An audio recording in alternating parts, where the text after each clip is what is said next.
accessing and interacting with God. So,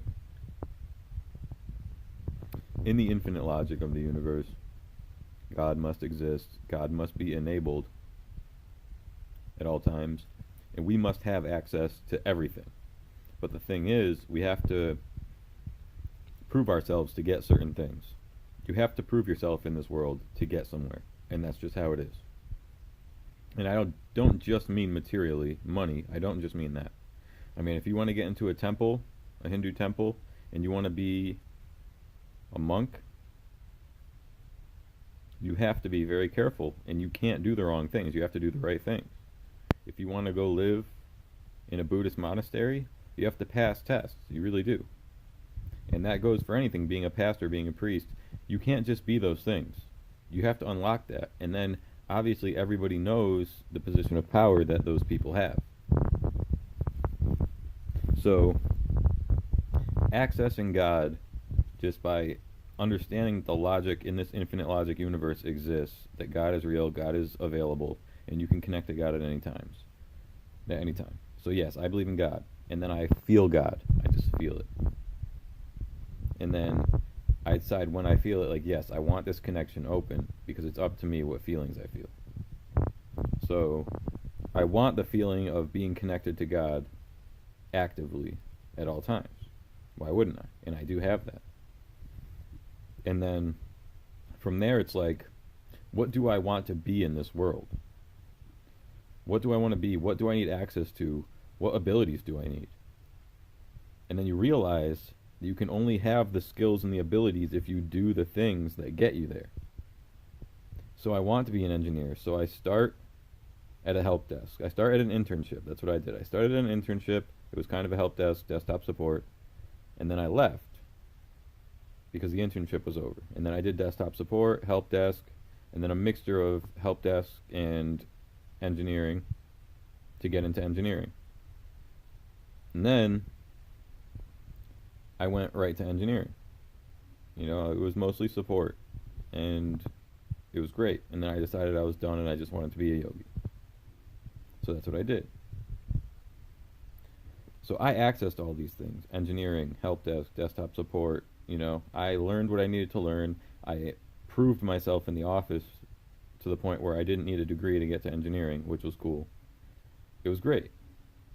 So now I'm done with all that. I'm a yogi, and now I'm proving to myself not just the material realm, but what's beyond that. So it's time for me to prove this realm of consciousness to myself.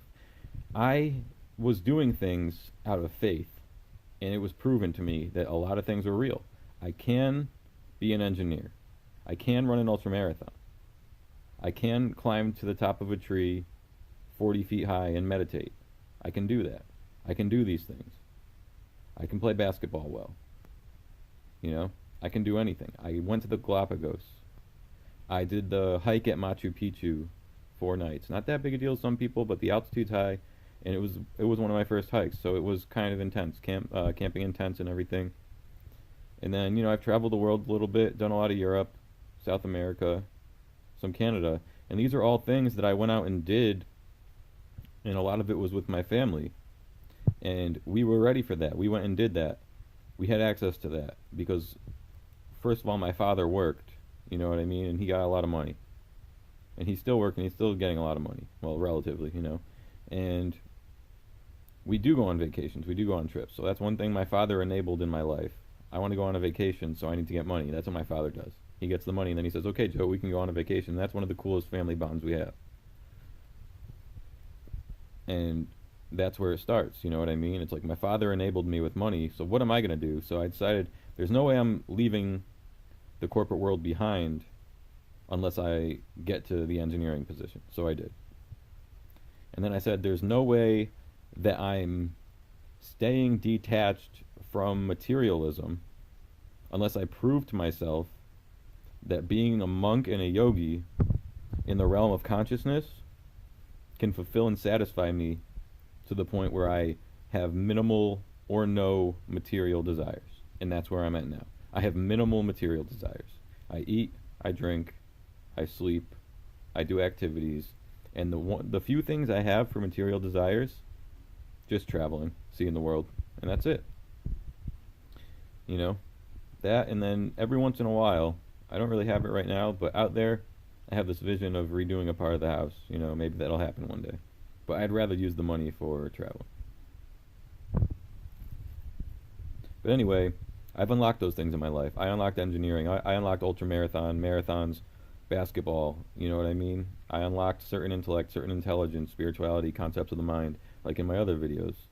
Using parts of your mind to build your own mind, creating complex functions, and using those functions to do complex thought processes for math or science or anything. So you can do that too. And you can see my other videos on that. And you have access to those things too, so you can do more complex math and science in your head to get a better engineering job, so you don't need to use as much writing. And you know, obviously you document, but you just don't need to figure out your work as much. Symbolism, you can use symbols, you know what I mean? You can use your own symbols in math. People should know that.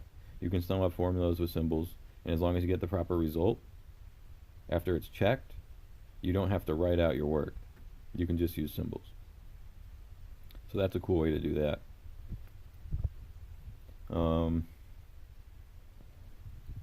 So basically, the same is true for the people who go to church a lot, where you feel that spirit inside of them, and you feel how things around them are more positive. And that's one of the other benefits you get from being up in that special place. You know what I mean? Unlocking those things of consciousness. That holy feeling, the Holy Spirit, you know, that you can feel it in some people.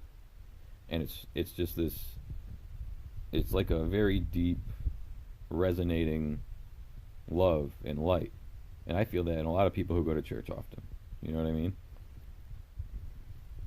So from here on out, it's like, what do I have access to? What don't I have access to currently?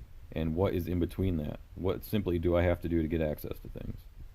And it's that simple with God, because if you do it with God, you figure it out with God, all you have to do is act it out.